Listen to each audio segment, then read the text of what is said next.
Hey guys, how are you all doing? So I've just come out of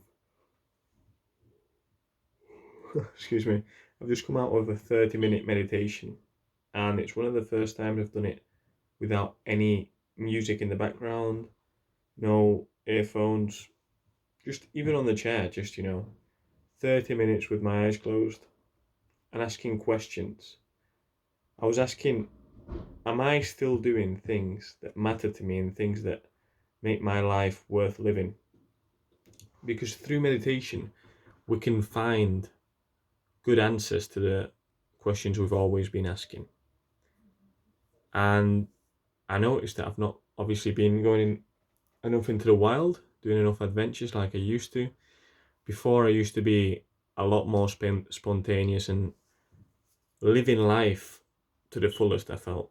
Obviously, I was doing stupid things and making mistakes, but apart from that, I was truly living life minute by minute, and like each day was my last.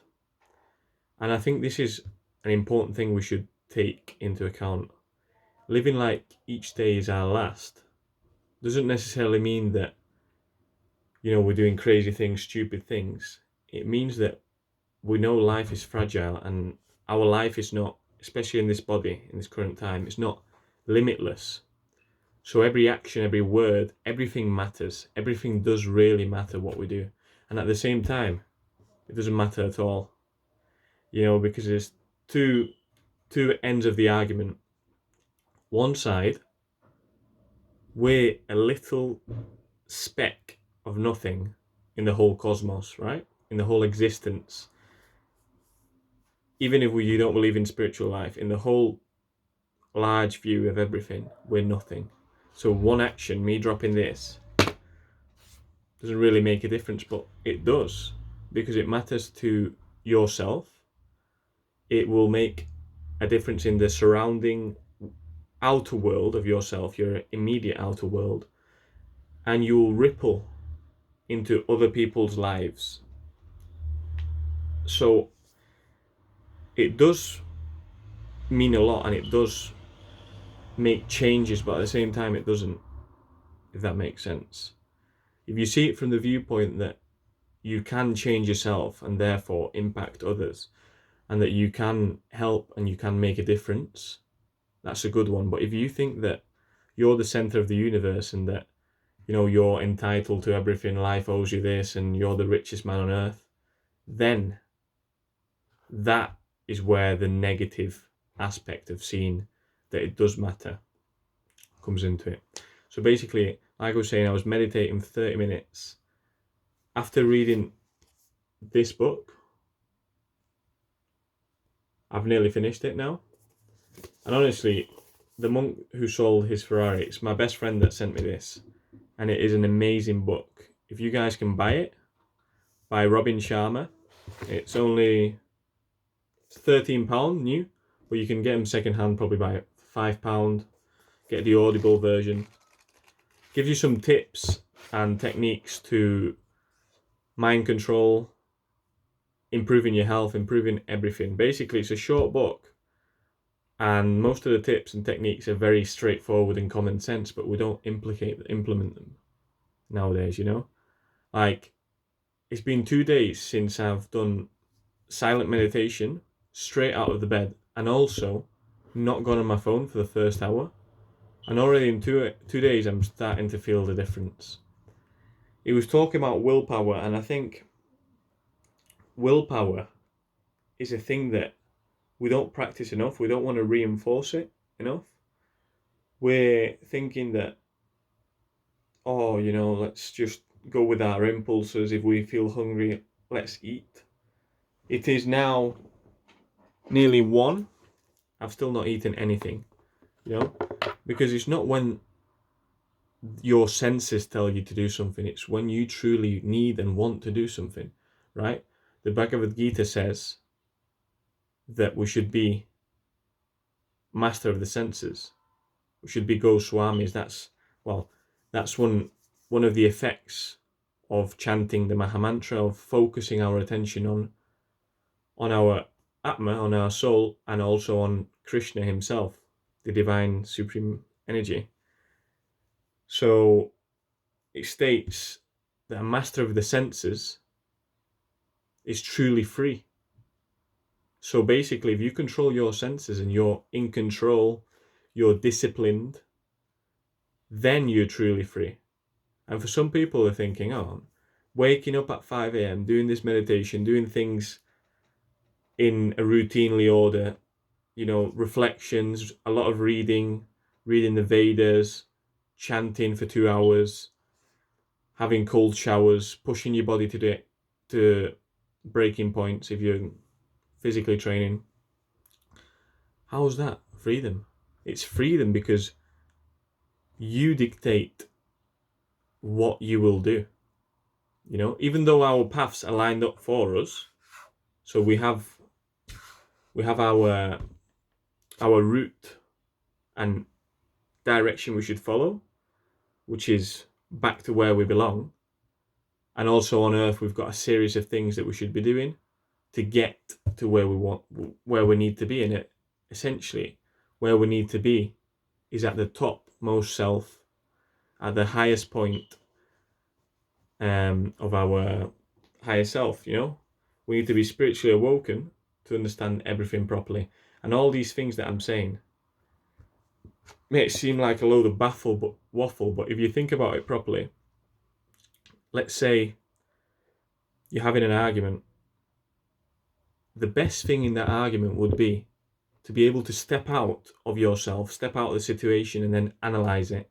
Stay quiet, control your tongue, which is another thing stated in the Gita. Control your tongue. If you can control your tongue, you can control your belly.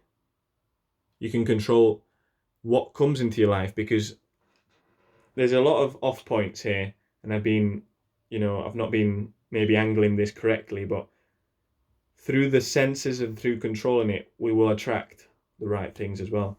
So I think we should spend more time on focusing on routine and what we're doing at each stage of the day. So just initially just think, what do I do on a day-to-day basis? Where are you wasting time? Because even me, I'm wasting time. I got up at 10 a.m. because I went to bed at 3 a.m. And again, this is something that I'm trying to manage, not going to bed that late. But my senses and my wants, they're telling me to, oh yes, watch this film, do this. But I can still do that, but early on in the day, so I can wake up early. Because early to bed, early to rise, it takes everything to a new level, whole new level. Okay, so if throughout the day we're thinking, right, what am I doing? Why am I doing this? It will give more meaning, more purpose to your days as well. Okay, it's not just in spiritual life, and it's, if say you want to be the most effective, create the most wealth, abundance, gain the most material benefits out of life, then you need to implement all this. There's no millionaire and billionaire that will get up any later than 6 or 7 at the latest. Everyone that's made any wealth will get up early. They'll have routines. They'll be conscious of their actions. They'll be constantly reflecting to improve, to gain more wealth. Yeah. And they'll also be controlling their senses. Because if a billionaire were to follow their uncontrolled senses, that billion would be wasted within a week, a month. It doesn't matter how many billions we have, or millions, or thousands. As far as wealth is concerned, if it follows our senses, our greed, our ego, in an uncontrolled fashion, we'll burn through all the material wealth we've accumulated. So this is why a controlled sense will allow us to enjoy life in the right manner and in a long way. So it will essentially prepare us for any opportunity that gets thrown our way. Anything. We are everything we have at this point. In a material sense, we are everything we have. And even even our body doesn't belong to ourselves. So really we're naked. But what I'm trying to say is the only vehicle we have is this body right now. So take good care of it. Embrace powerful routines like meditation, sorry, itchy, like yoga, reading, reading the Bhagavad Gita. And now I truly understand why reading is so important, Before I was thinking, reading the Bhagavad Gita, reading Srimad Bhagavatam, reading any authoritative spiritual text or any deep text that gives you meaning, I thought, it's too much, a lot of pages, but every single word here is spoken with such clarity, such meaning, I've just picked a page at random for you guys, and look what it says. It's the most confidential knowledge. Those who study the Vedas and drink the Soma juice, seeking the heavenly planets, worship me indirectly. Purified of sinful reactions, they take birth on the pious, heavenly planet of Indra, where they enjoy godly delights. So it's linking back to what I was saying about material wealth and seeking material wealth. You can do so, Krishna will give you all the material desires you want, and you can enjoy a long life in the heavenly planets, as it says here. Enjoy godly delights. But at the end of the day, even that is not what is the true thing to be doing. You could be doing that, but what you could do is seek for everlasting joy, everlasting bliss, everlasting happiness, love, because that's what you truly want, honestly. I'm not saying don't accumulate wealth, don't go for this wealth, don't go for the fame, don't go for success, don't grow yourself. Go for anything you truly want and test yourself. But the main thing from this video, if you've listened to anything I've said, is start to focus and fine tune on what you're actually doing in every day and your life. Because if not, you will be pulled by the current, you will be going with the waves rather than head through your own direction, Forge that path that you need to go on. And I'm going to leave you with one last thing. And it's a story by Radhanath Swami, one of my most, aspired, respected gurus in the Hare Krishna movement. So Radhanath Swami, when he went to Tibet, I believe, he was a hippie. He had no money, and all he had was clothes and a rucksack. He met a yogi by the river, and the yogi was saying that he would share with him all his secrets, but all he had to do is do one thing.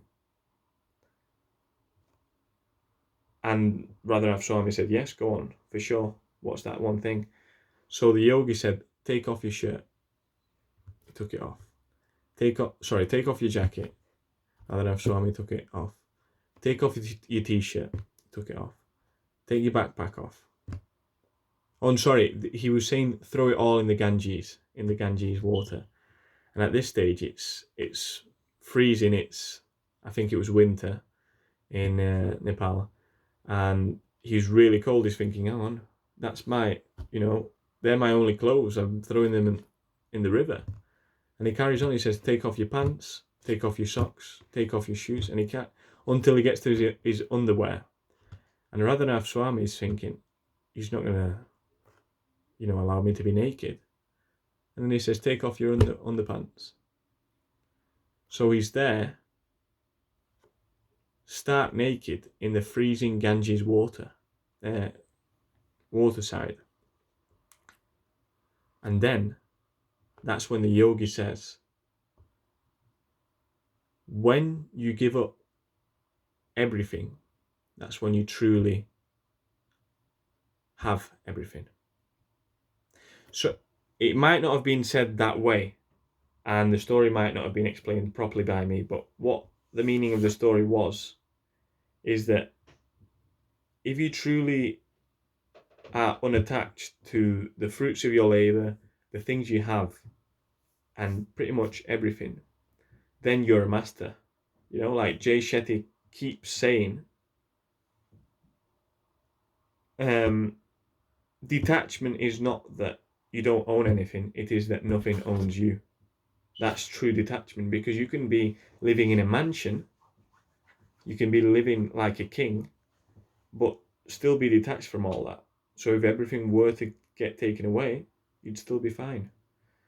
And that's the power of discipline, routine, and thought. It comes down to thought, deep laser beam focus on what you're actually doing. Obviously you can have fun and stuff, laugh and play about. You don't need to time every minute on your routine. Things can change up. In fact, change is good. Change is good in the positive direction. But please, from now on, at least give one thought to what your day is shaping like and how you are making it seem. Because if you're not shaping your days, then your day's shaping you. And that's not where you want to go, okay? Anyway, guys, Hare Krishna, and I hope you enjoy this latest video. If you like it, don't forget to give me a thumbs up, subscribe, and please share it. Let me know in the comments what you liked about the video, if you thought it was too long or what you didn't like, and what you want to see more of, okay? Until next time, take care.